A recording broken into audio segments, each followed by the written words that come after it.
yeah, we knew we had to win this game to clinch, and yeah, if you can win against the last place team in the whole season 2 times, it's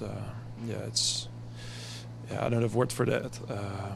If we need to convert those wins in those ties into wins as soon as possible, because we only have one game left and in Los Angeles, and we have to prepare as good as possible, and hopefully we'll get a good result. That was Martin Paz, FC Dallas's goalkeeper and potentially the MVP for the season at this point. I mean, for just the way he has kept his team in games and important matches. Talking about the disappointing result at home, another draw at home for FC Dallas. Yeah, they're unbeaten in like 8 games, but there's been a lot of draws in there. And against the bottom team of the MLS Western Conference, Colorado Rapids, not, especially with the playoffs on the line, not the greatest look for FC Dallas last weekend. Welcome, everybody, to Afterburn Soccer. We're excited that you're joining us, that you're trickle in here, or you're listening on your favorite podcast platform. We are excited to welcome you. I'm Nathan Hill. You can follow me at Nathan J. Hill on Twitter. And, of course, with me, our mainstay, Jose Carmona at El Chico Carmona on the X device, the Twitter device, whatever. What's up, excited everybody? to welcome you. Yeah. We're going to get right into this disappointing draw. Of course, not much other news to get to. We can touch a little bit on North Texas later on if we feel like we have the time, but not a lot of news there. It's basically, hey, it comes down to this: one more match in the season. FC Dallas travels to Los Angeles Galaxy, win, and they're in. Don't win, and, well, it depends on other things going on. So, but let's just get started with this Rapids game. Of course, let's put some context. The Rapids are without a head coach. A lot of people are impressing and trying to stick around with that team. And you have an interim coach who's probably trying to dress up his resume as well. So you had those circumstances.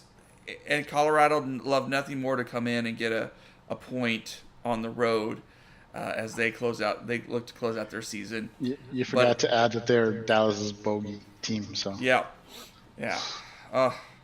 And so sure enough, I mean, Colorado.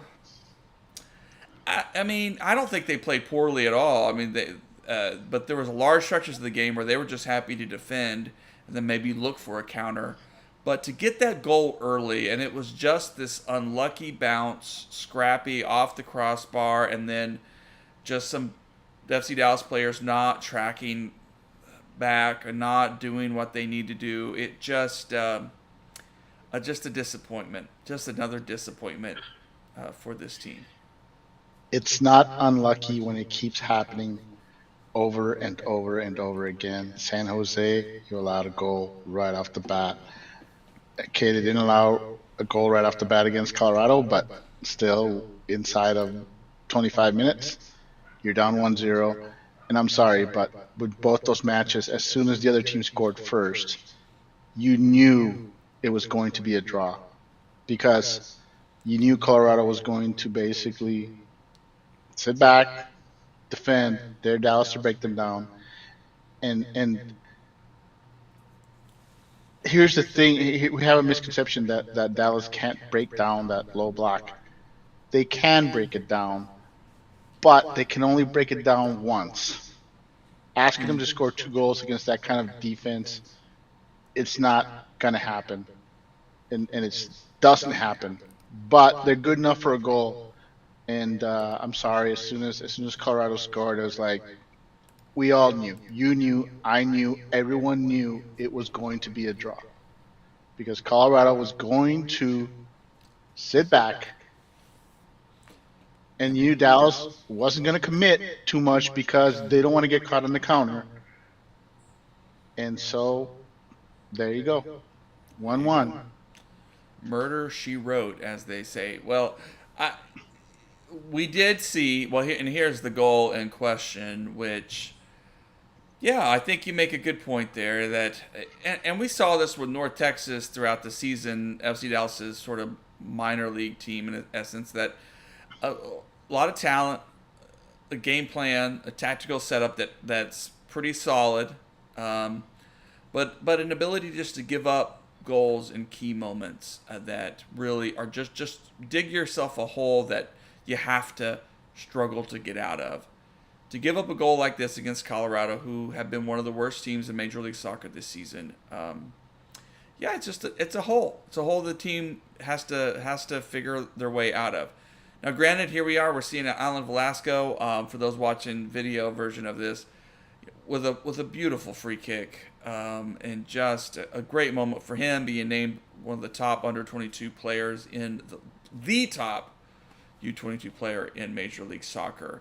A deserving moment for him as he scores a golazo there to level things up. So you had a sense of energy there, but the team wasn't able to get that ball to the next, get the ball again in the back of the net.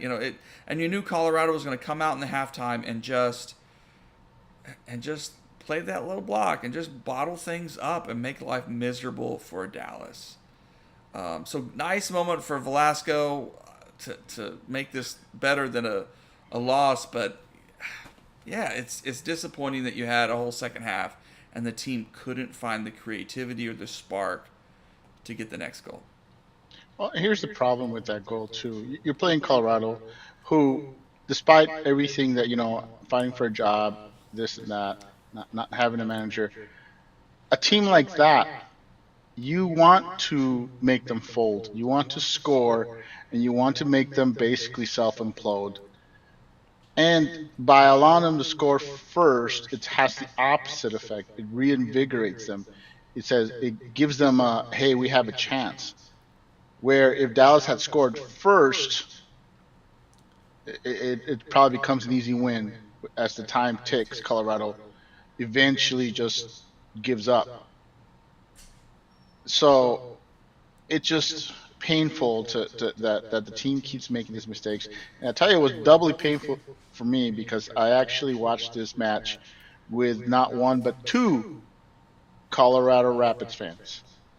And let me tell you, they were not very nice, and they were bringing up the past, like MLS Cup and stuff like that. It was a tough match to watch.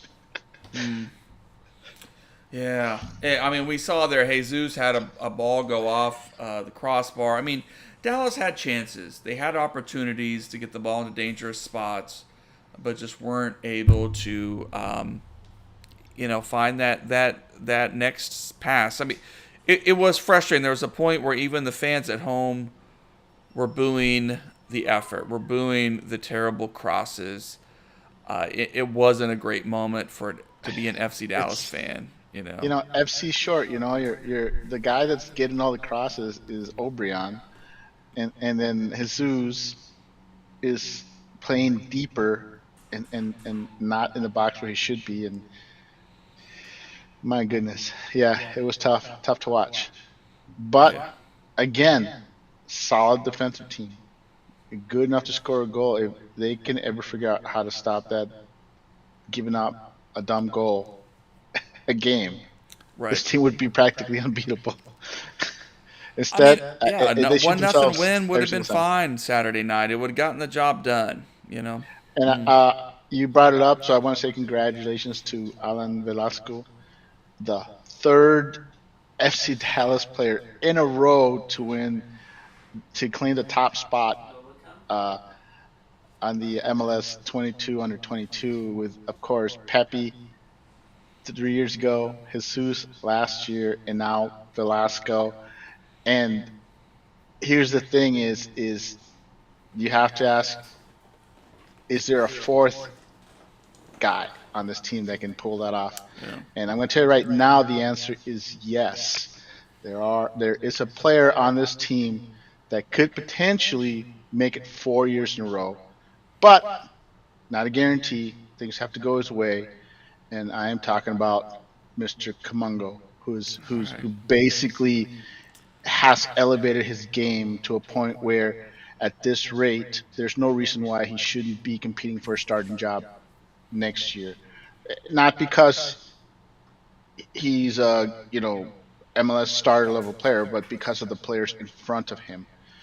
And I think that's your guy for next year. I'm not saying he's going to win it, but I think him, and you also got Giovanni Jesus. If he gets healthy, I believe he also qualifies for that. So they got two guys that I think could make a run at it, with Kamango being the most likely of the two Sure. because of where he plays and his pension for coming up big. So congratulations to Alan. And like I said, we may have another contender next year. We may. It'll be interesting to see. Yeah, I mean, I think those are the two candidates that do jump to mind as we think about that possibility. Of course, Bernard Kamungo, congratulations to him. He got called up with the Olympics team, getting some minutes there. Had an assist. Yeah, and had an assist, his first assist in the U.S. Jersey. So that's really exciting for him as a player. Carl Sante got also called up to the Haitian men's national team again. You had sort of this interesting pocket on the weekend because Jesus did not get called up to U.S. men's national team, which was kind of a benefit for him and for the squad. But unfortunately, they were not able, as we said, to capitalize on it. It's a benefit for the squad, and also you have to say that his play hasn't warranted a call up.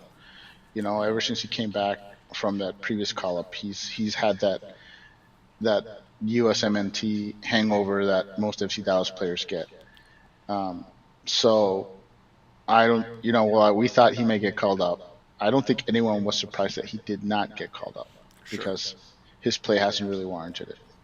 Sure, I think we can agree on that. He's had some nice assists and things, but that's one of the tactical wrinkles where folks are wondering about. So here, a couple of things that I've just been reading from, Twitter land and everything. One, this idea that maybe this team is just boring. Maybe there is. Oh boy, here we go.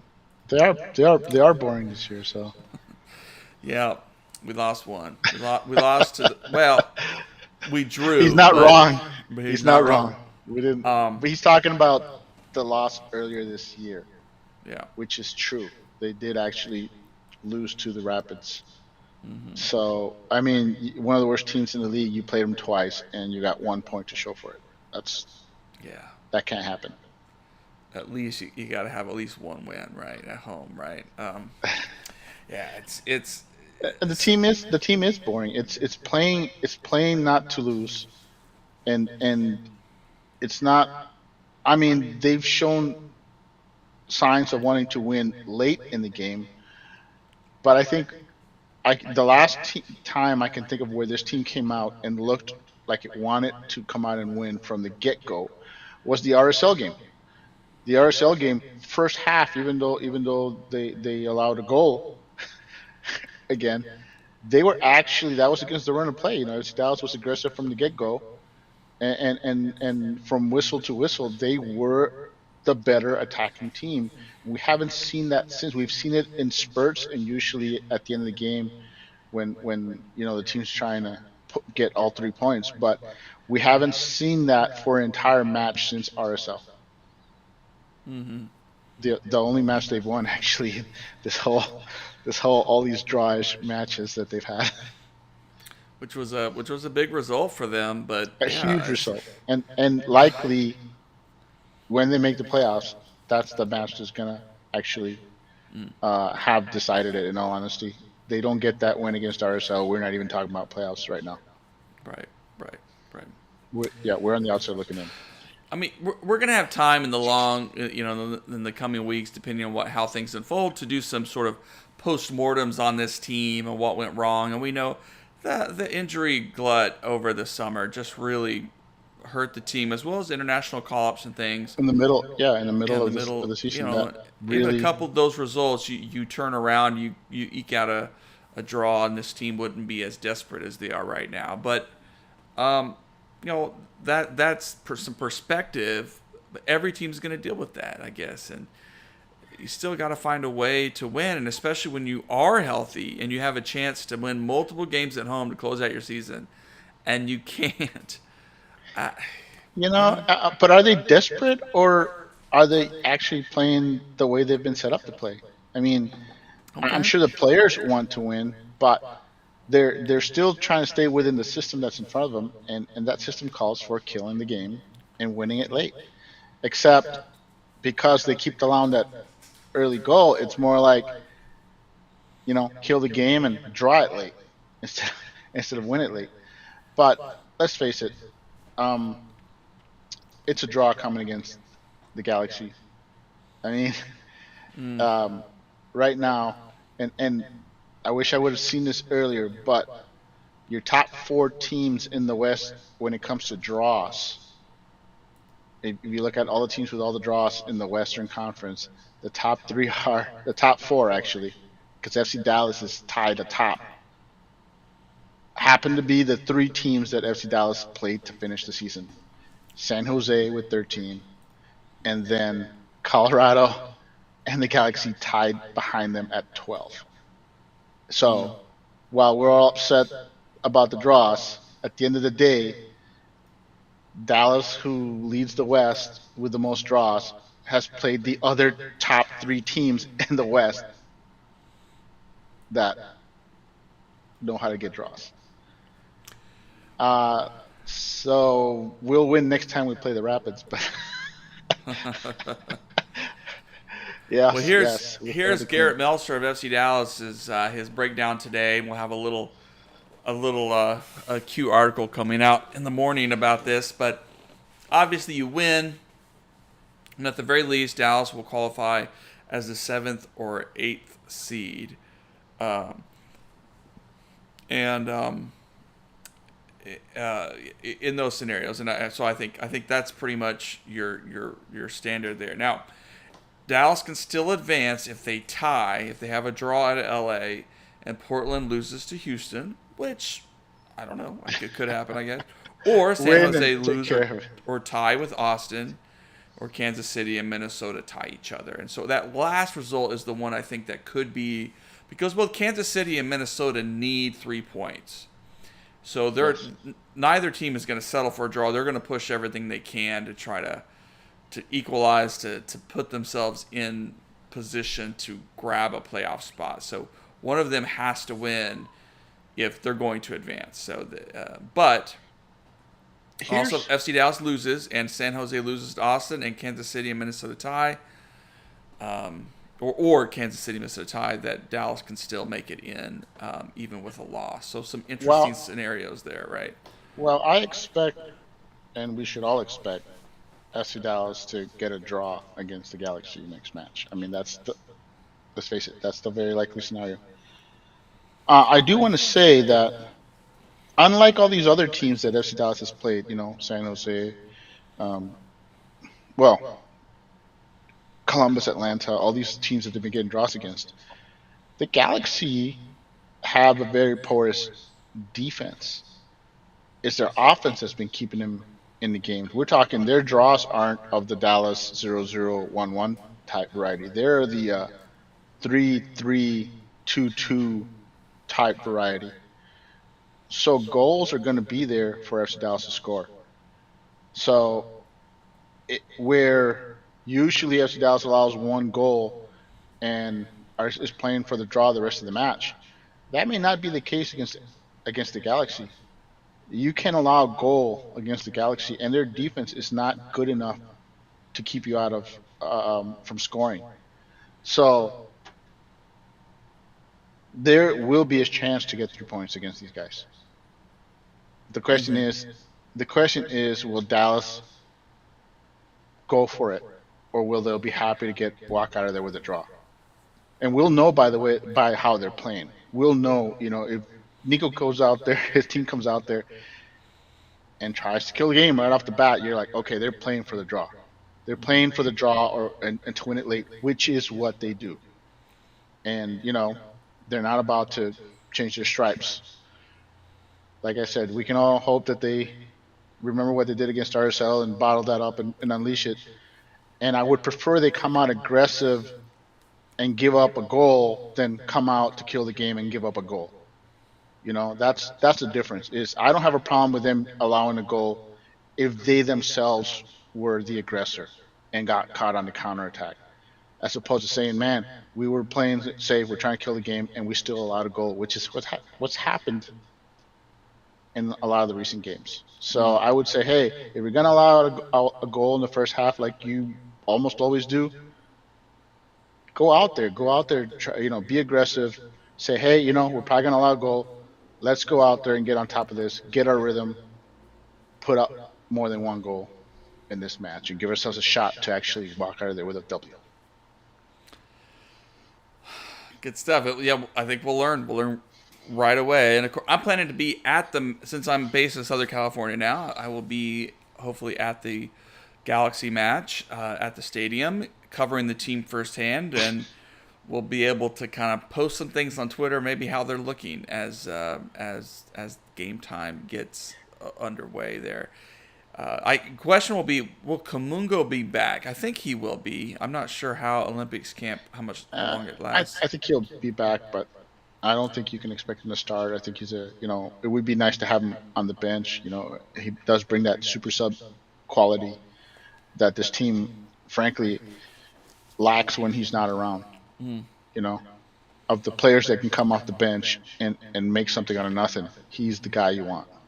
So I hope he's back and sitting on the bench. I'd feel a lot better. Yeah.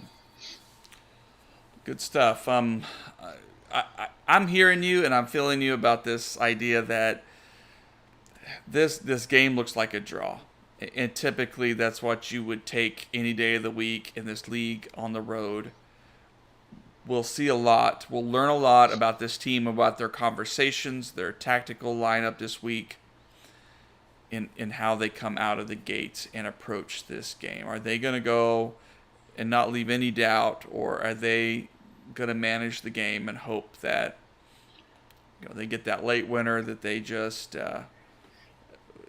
the other things go their way and they just manage the result? I think we'll see them come out for the win, and because Galaxy will have some idea that they want to finish the season with a win. The Galaxy are likely going to attack and possess, and that may open some doors for Dallas to have a little more success. Yeah, and we're on pace to play who either LAFC or Seattle. Let's say FC Dallas gets in as the seventh seed, Mm-hmm. or otherwise, if you get in the playing game, then you're looking at St. Louis. Yeah. Honestly, I don't think any of those teams want to play FC Dallas. I mean, at the end of the day, they haven't lost a game in regular time since, was it before the Leagues Cup? I believe. No, I mean, because they lost to St. Louis in St. Louis. Well, Right? well, I meant to say without the help of a red card. I mean, you take away the red card. Let's face it. Even with the red card, they still outplayed St. Louis. Mm-hmm. But yeah, you're right, St. Louis. But you take away the red card. Other than that game, they haven't actually lost to anybody in regular time uh, since before the League Cup, which is not the kind of opponent you want to face in the first round. Sure. I think So- that's the positive take with the way the defense has been playing, but we also want to see the offense get going. Or it's going to be a short playoff experience, and that's that. Would you be upset if FC Dallas gets into the playoffs and draws their way all the way to the freaking title game? Well, no, I mean I would take it, but I would take it. I think my you win. confidence But you would not win. be high, right? No, absolutely. I mean, no. And the team is the way the team's playing. I'm not saying confidence, but I'm just saying with the way they play. If I think they'll make the playoffs, but let's say if, because there's a chance that they won't. If they make the playoffs, let's face it, whoever beats them is going to have to beat them on PKs. It's going Right. to be Dallas is going to grind, and once you go to PKs, it's anybody, it's anybody's chance, and you've got as good a chance as they do to advance. So the formula is there for this team to grind their way deep into the playoffs. Which, by the way, if you look at some of the MLS Cup finals, thinking Seattle, Toronto, for example, there are teams that have pretty much just parked the bus and said, "Hey, we're going to PKs and we're going to win Sure, that way." sure.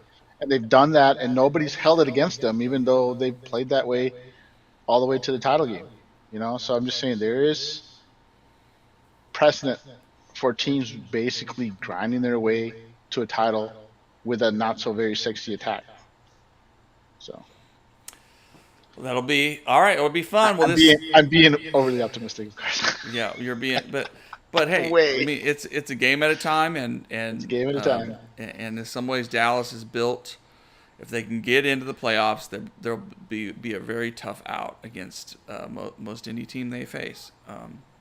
So, and we can even look at how they played against some of the toughest opponents, even in the East. They played them well, whether the Crew or the Union. So, we've got yeah, it's going to be fun to watch. Well, on the other side of things, quiet on the North Texas soccer front. I have posted an article today on Afterburn.soccer where I sort of added my thoughts to the roster decisions with the big name Hope Aveyevu. We've already talked about it, whether he's going to be around. He's going to get an opportunity with the senior team. In the meanwhile, North Texas did have a new signing. Victor Darube, I believe is his name, a Brazilian-American goalkeeper, which Kid is a out of nice, Nebraska. yeah, Yep. nice addition. 6'4". 6'4". He's also what, like 17. 17? Yeah, he's young, so he's not, I mean, depending on how the roster develops, he could be the number one for North Texas, or he could end up being just a development prospect for the next Well, couple I of think years. well, he thinks he's a development prospect, but I think if you're going to sign players who are you're signing players from a foreign academy, the fact that he's American and won't take up an international roster spot, that's a plus.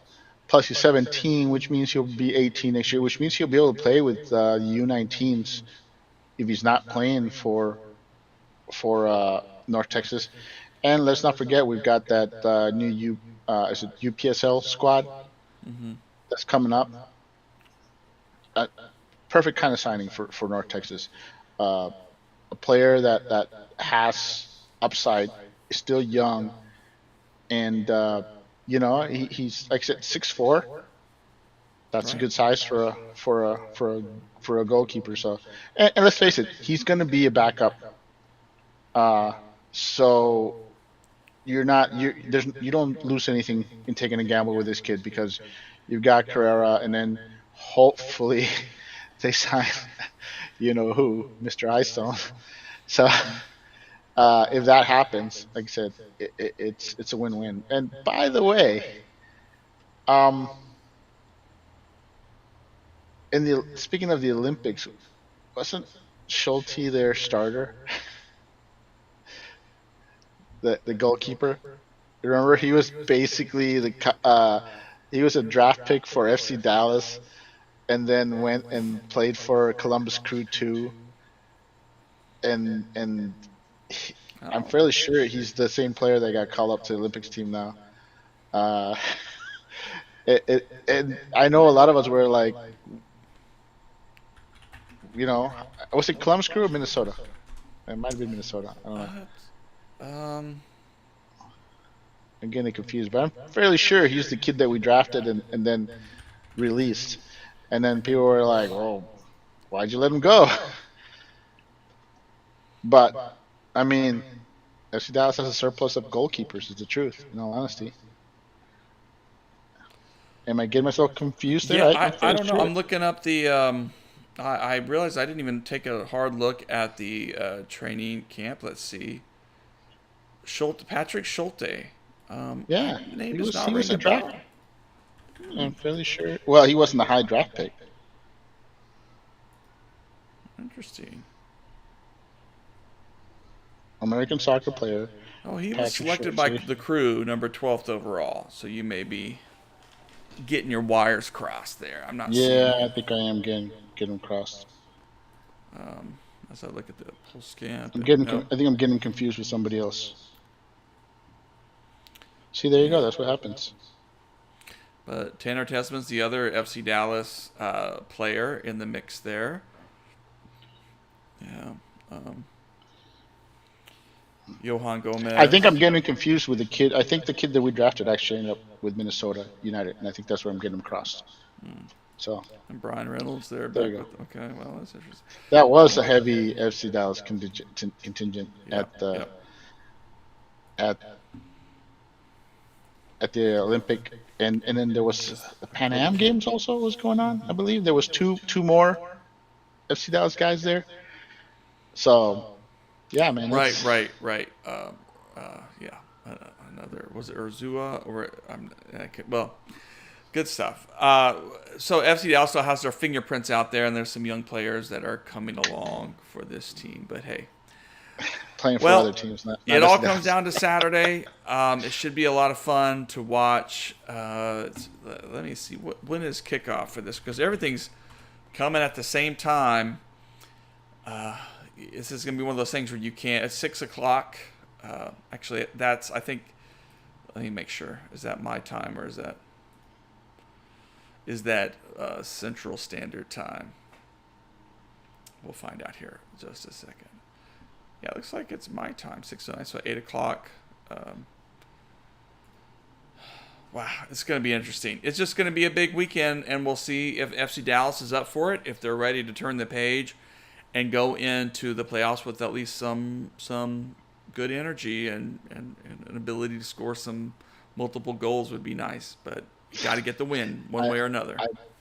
I'm predicting a draw, so I'm playing it safe. But like I said, it's how they get the draw. I want a team that goes out there playing for the win. And if they play for the win and have to settle for a draw, I would be okay with that. But to see them go out there and basically play to try to make it 0-0, that's going to be hard to watch if that's the case. Mm-hmm. Well, Jose, thank you for your time tonight. We'll keep it there. We'll keep it short and sweet tonight, and appreciate everybody watching. Marcin, thank you for your comments. And, of course, you can like and subscribe. Follow us at afterburn.soccer and find this podcast. The audio version will go up tomorrow wherever it is that you find audio podcasts. Good night, everybody. Good night.